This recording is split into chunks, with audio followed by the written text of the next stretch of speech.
Today, I want to talk about the biggest trap that I see the most talented women fall into. And it's something that not a lot of people talk about because oftentimes it's disguised as ambition, it's disguised as creativity, productivity, and it looks like you're doing all of the right things, but it's actually keeping you stuck. And that's exactly what we're talking about today, the side quest trap, what it is, why the most talented women fall into it, and how to get out of it without blowing up everything you've built.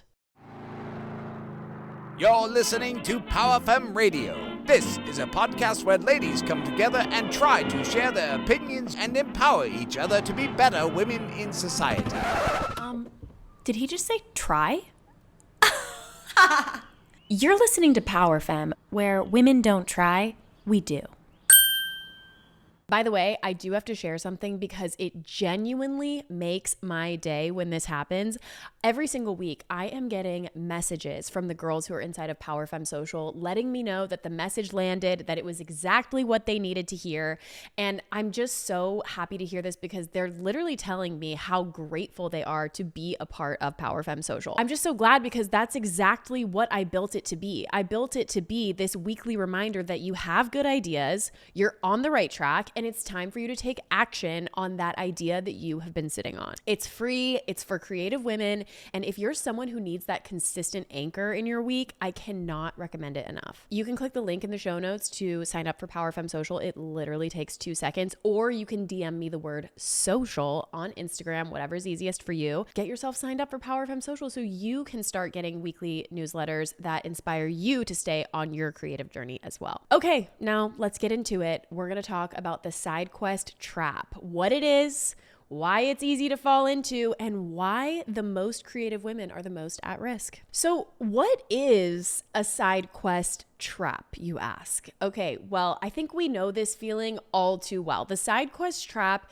is sneaky. It can be disguised as the shiny new opportunity, something outside of yourself that can maybe give you the things that you're looking for in your life. A side quest could also be a new business idea. It could be starting that new Instagram account or buying that new website.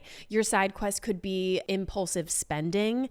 It could be planning for something that literally is not urgent and there are things that you're actually avoiding doing. A side quest can be getting a certification in something when your business isn't really working out too well. Your side quest might even be the rebrand that you need to do because your content isn't converting or you don't feel like what you're communicating is clear. So you do a whole rebrand project to reinvent yourself. It feels like progress. It's actually avoidance wearing a very convincing costume. And it is something that you really need to look at because it is costing you so much more than you realize. I want to talk about why the most gifted women fall into the side quest trap. If you are somebody who's already like, yep, that's me, I identify, I feel that so bad, it's probably a sign that you're actually incredibly talented and smart and have so much potential. Women who are like you and me, okay, women who are multi-passionate, we have so many ideas, we're curious, right?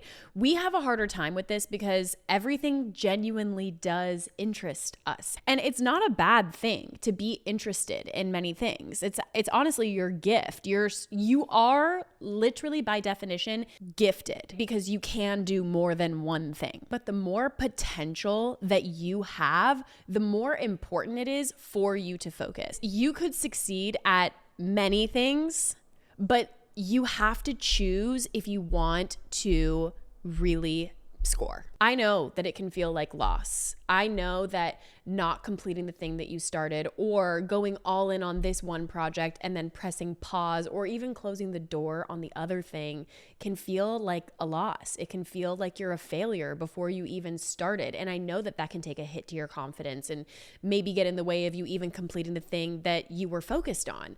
And so that right there is the pattern, right? Because when you are afraid of feeling like a failure, you instead choose to do everything, and yet you succeed at nothing. It's a self-protection mechanism. It's a strategy that has stopped you from being seen as a failure.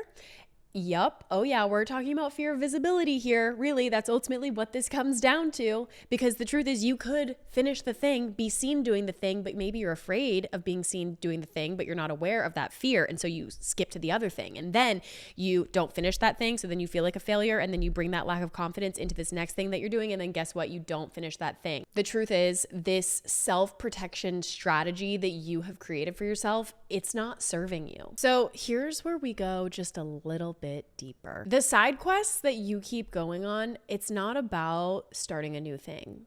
It's not about your next big breakthrough or the thing that's going to put you on the map. That's not what it's about.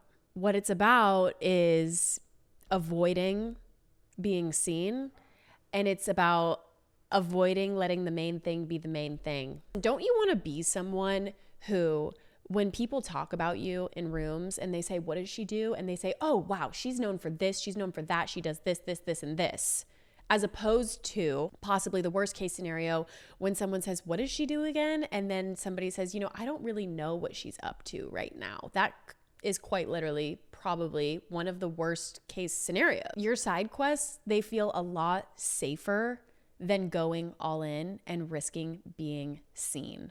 Oh, God, this is painful and so true. I just want you to know, like, if you're listening to this and you're like, Heidi, you're calling me out. Yeah, I know, but it's because I've seen it happen over and over and over again. The most talented women, they just hop from idea to idea to idea. And then the next thing you know, not only 1 year, not 2 years, not 3 years, 4 years, 5, 8 years goes by, and you have nothing to show for your work. If you're picking up what I'm putting down and this is landing for you, there's one real question that you need to ask yourself. I want you to stop right now and really fully ask yourself, am I starting this new thing because it's genuinely the right next step for me? Or am I starting this new thing because I'm afraid that what I'm currently working on isn't enough? Is it because I'm scared to go deeper on what I'm currently working on?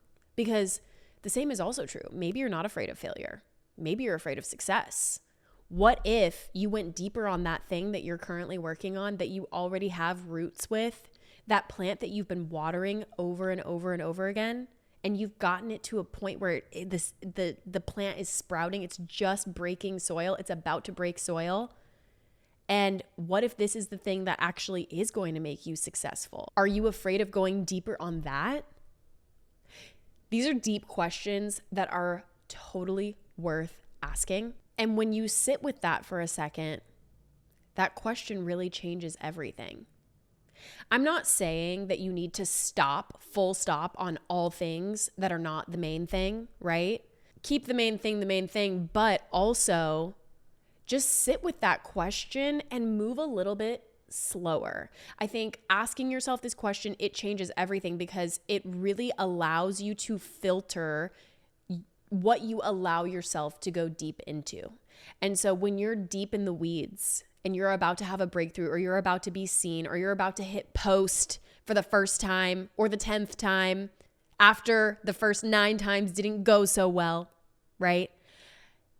That filter, that question will help you grow deeper roots. I want to talk about how you can get out of this spiral, and we're going to keep it really simple. It comes down to 3 things. Number 1, I want you to name what your main thing actually is, okay? Not 5 things, just 1. What is the main thing that you want to work on? This is the thing that you would be devastated to never have fully tried. I want you to think about maybe 5 years down the line, if you were to ask yourself, like, okay, what's one thing that I'm currently doing now in 5 years? I will say for a fact, I know without a shadow of a doubt that if I don't do this thing 5 years from now, I'm going to look back and regret it. That is going to be your main thing.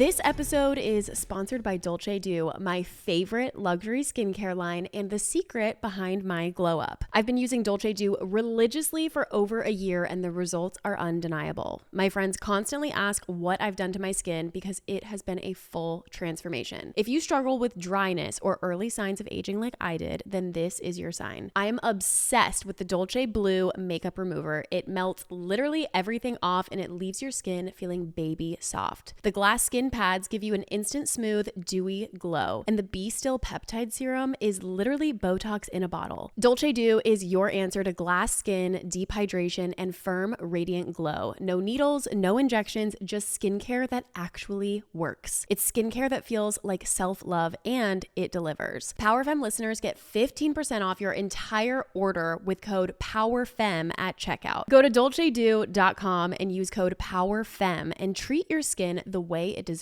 to be treated. Code PowerFemme gets you 15% off of your full Dolce Do order.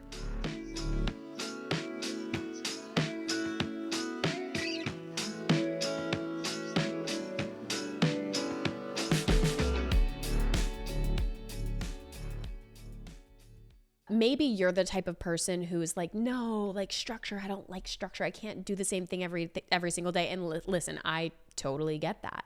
But if you can give yourself a time frame where you can commit to that one thing, maybe it's 90 days, maybe it's 6 months, maybe it's 6 weeks, right? If you can give yourself the time frame and the space and the structure to show up to that thing consistently over time, oh my God, will you see growth? You are the belated announcement of what you were doing 90 days ago. So as you listen to this podcast, I want you to ask yourself for a second, wait, pause. Where was I 90 days ago? What was I focused on 90 days ago? What was I working on?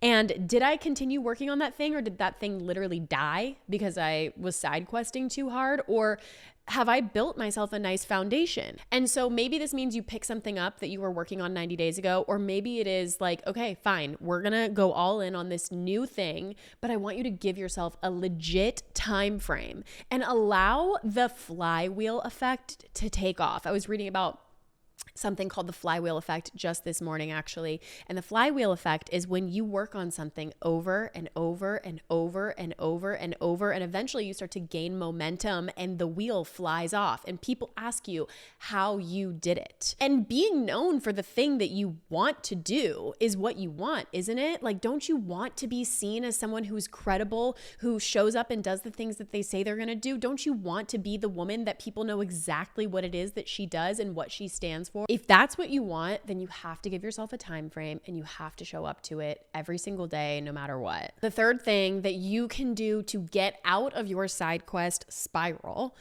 is get accountability. This is a game changer. You need someone to call you out when you start drifting. And I'm not talking about your best friend who wants to tell you to take it easy and play it safe. I'm not talking about your mom who's going to coddle you. I am talking about real accountability, someone who is invested in your results and wants to see you win. Because here's the thing, you will drift. It's not like up for question, and that's not a flaw either. Like, I really think that drifting and venturing out is a beautiful part of your creativity, because you can go out into the world and you can be curious and you can be inspired and you can take that and you can apply it to what you do. But this is just how it works. Drifting is part of this process. When you're left to your own devices, you always will find a reason to start something new. And you need someone to really say, wait, are you going on another side quest?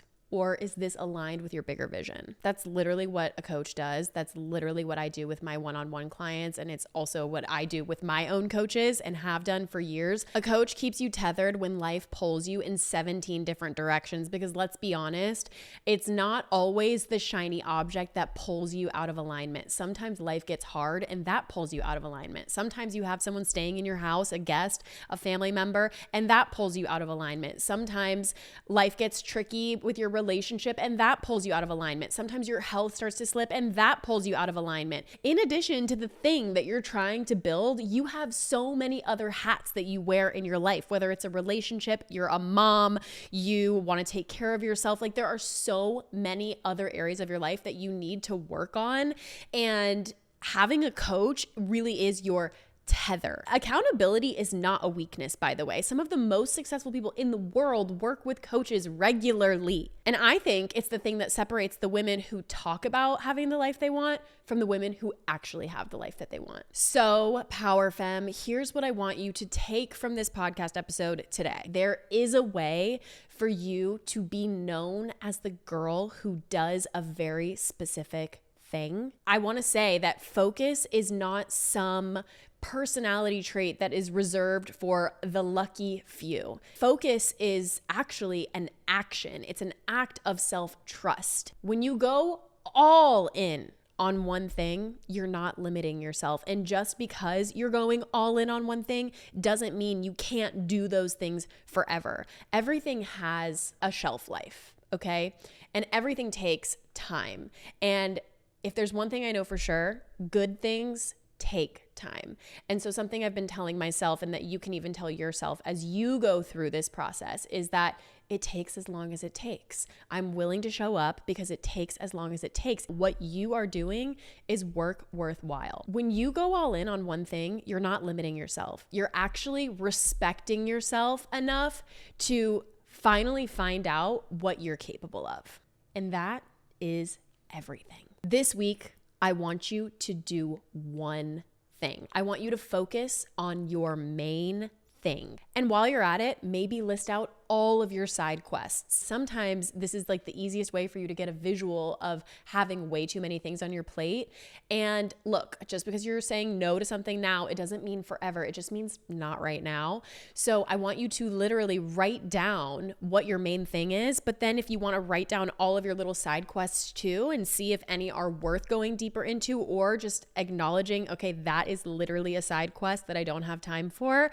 I want you to ask yourself honestly, what do I truly want to go all in on? And just sit with that answer. Let that sit with you and really visualize what is on the other side of going all in on this thing. If this episode resonated, like if you heard yourself in any of this, I want you to join PowerFemme Social like right now, like literally right now before you talk yourself out of it and go on with your day and have a million other side quests, because it just might be the form of accountability that you need, because that's exactly what it's here for. Every single week, I'm going to show up in your inbox and bring you back to your main thing. It's free. It takes 2 seconds to sign up, and it just might be the form of accountability that actually sticks for you. Link is in the show notes, and you can message me the word social on Instagram to get signed up. If this episode hit home, please share it with your friends, share it on social media, share it with a woman who needs to hear it today, honestly. And you can tag me on Instagram with your biggest takeaway. I love hearing from you all,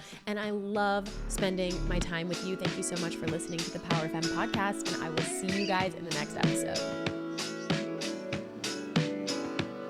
This episode is sponsored by Glossy, aka my favorite drinkable skincare ritual. Glossy is packed with collagen, hyaluronic acid, ceramides, and vitamin C to help smooth your skin, support your gut, boost hydration, and keep your glow game strong. It's not like other hydration powders that are basically salt and sugar in disguise. Glossy has probiotics, and it's literally skincare you can drink. No pills, no complicated routines, just glowing skin on the go. So you can spend less time stressing and more time showing up and chasing your dreams. I drink Glossy every morning before workouts, after flights, on long shoot days. It's a non-negotiable part of my PowerFemme routine. And because consistency is everything, I subscribe so it's always stocked and always supporting my glow. Go to getglossy.com/PowerFemme and use code PowerFemme to get 15% off your first month subscription. Ready to finally have glowing skin? Subscribe to Glossy and show up as your most confident self. That's code PowerFemme for 15% off your first